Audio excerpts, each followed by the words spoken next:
In today's video, I'll be showing you how to create multiple gear sets without having to rewrite the whole config yourself.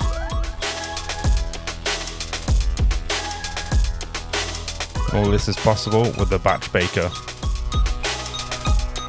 Let's get into it.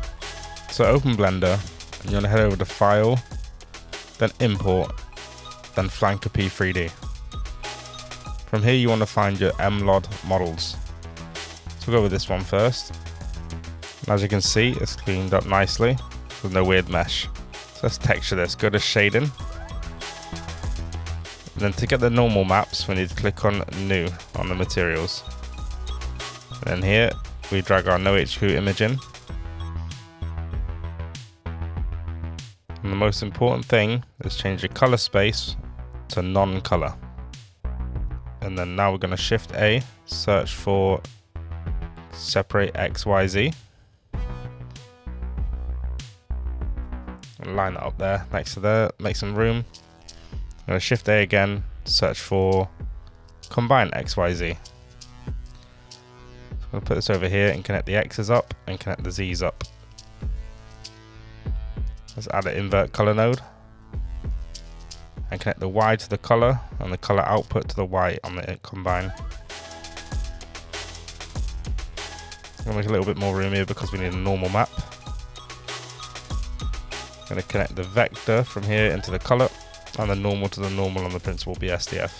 And one last thing is make sure you connect the color up to the vector input of the XYZ. There you can see the creases and patterns and zips and everything from the original NoHQ.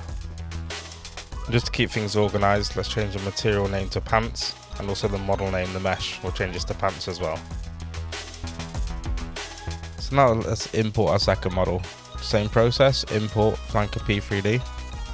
Let me import the next one. And on this one, you'll notice we have arms, even though this is a t-shirt. But that's because these two here are personalities. We don't need to bait these, so I'm just deleting them. So we're going to have to add the NoHQ to this as well to get the creases, but there's a blank material. We can remove that. There you go. So we can start fresh with a new material slot. Going to name this one now to t-shirt. And then the same process again with the NoHQ. Remember to set it to non-color, this is very important. So it's time to import our new model. Same process, File, Import, Phlanka P3D. And you've got to make sure this is an MLOD model as well. Perfect. Again, any blank materials we can remove, there is none, so let's make a new one. If your model has a SMDI, you can import this and change this to non-color as well. And to make this a bit easier, I'm just going to copy the separate XYZ node, paste it. And we're going to need an invert color as well, so copy and paste. Then you want to connect this to here. So I noticed during recording, I connected to the wrong input, so you want to connect to the color input of the invert color. And then you want to connect this to the roughness, and connect the Y to the metallic, and then the vector to the color. So you should be able to see the shiny parts on these rings, where there's metal. And change this to black so you can see it a little bit better. It's a bit shiny than expected. It's like plasticky. But yeah, let's change these all to black as well, so we've got the matching outfit. So then at this point, you can just get creative and do whatever you want to do to your skin, to your textures. Just make it look really epic. But I'm going to speed run this part for you, so you don't have to watch me do it. Once you're happy with your design, you want to head over to your render tab. You're going to scroll down until you can find the batch baker. So let's start filling this in. So the name here, I'm just going to call this one Phlanka Spawn Gear, because we're going to save that as a preset later. I'm going to do the same for the mod folder name as well. It makes it a little bit easier. As for the batch name, this is also the folder name which will go inside of the mod folder. So I'm going to call this one light_blue, and the author is just your own name. So let's scroll down a little bit further. We've got our required add-ons. Mine are vanilla items at the moment, so I just keep DayZ data or DayZ data, but you can add your own ones here. So you can have multiple different add-ons to one gear set. But if you don't want to keep that on, you can just remove it. I only need DayZ data for now. So for class name, let me extend this. Class name, this is what it's going to be called in-game, your new item. So I'm going to give it something unique. And then original class name, we need to grab that from the original config, which I've put into this folder, but you can find yours with your mod.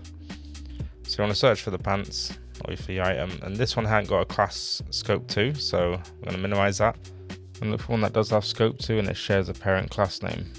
Well, the parent class name is the original class, so you want to copy this one. And then you want to fill in the rest of this form. So the original class name, display name, this is what you want to just create the name for this. So when you're looking at the item in the game, it shows this name. And then description, same again when you're inspecting the item, and then you can see the description. I don't know what to put, made by Phlanka. So that's for the config type. So you can get this from the original config, but this is a vanilla one, so I'm just going to scroll all the way to the top. So you'll see the class that you just done, what you just copied, is inside of a hierarchy class. So this one, the vehicles, there's nothing else on there, so I know it's inside of vehicles. So you can use it for this one. So let's move to the hidden selections. We're doing pants first, and then for the selection name, I'm going to go back to the original config and find the pants. And because this is a clothing item, this one has 3 different hidden selections that are assigned to one texture. So instead of adding a hidden selection, we're going to click plus up here, so we can add 3 different names to just one image bake. So it saves a lot of storage. So we've got all 3 of them in there now. And then we're going to do the output option. So these are the images that you get. So color, HQ is a bump, SMDI is a shininess, AS is a shadows, and emission is a glow. And then we have RV matte.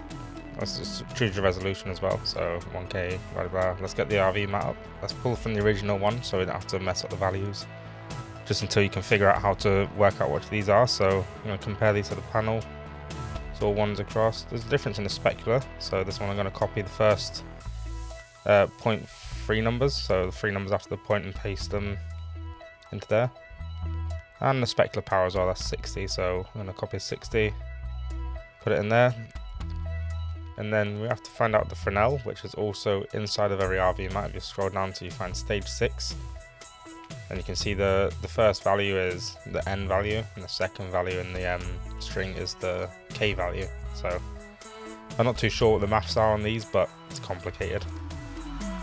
So let's go to add a new class, but first let's minimize this one so it saves a little space on the panel, so you can see it's collapsed there. I'm going to add a new class and then just start typing out your class name.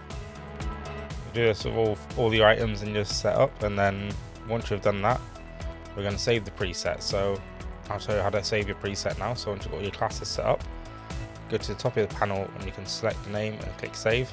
And then it's always available in the drop down to load next time you load Blender. So everything's all set up and ready to go. I can generate in the background. So what this will do, it will generate in a background process, so Blender doesn't freeze up on you while it's generating. But while it's generating, you can check in your P drive to check out the output files to make sure all the images are coming out correctly. After check-in, you can see all your configs are out there and the base config inside of the mod.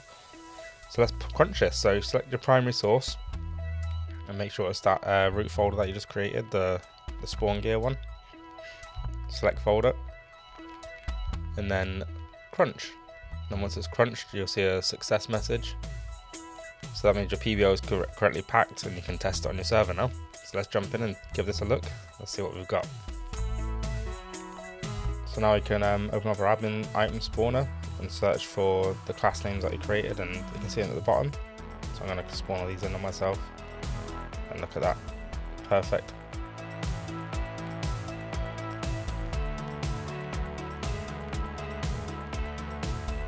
So you open Blender, go to the render panel, scroll down until you can see the presets, load the preset you just saved, and there we go, it's ready to rock and roll. You just can jump in, reskin it how you like. If you want to add a new skin, like from the texture pack without modifying any of the other stuff, just changing this part. So we're going to add a new texture, just any random texture for the, we'll do this one, the orange one. Apply the texture, then we're just going to copy this is all we need, and then change the panel to the original texture and paste it. And then we're just going to use the color output, the base color, extend this and then collect the base color up. Let's remove the old texture first so they don't clash. So go to slots and minus. There you go. Now we have our new texture set up with the logo in the same place. There's another little speed run for you. And once it's finished,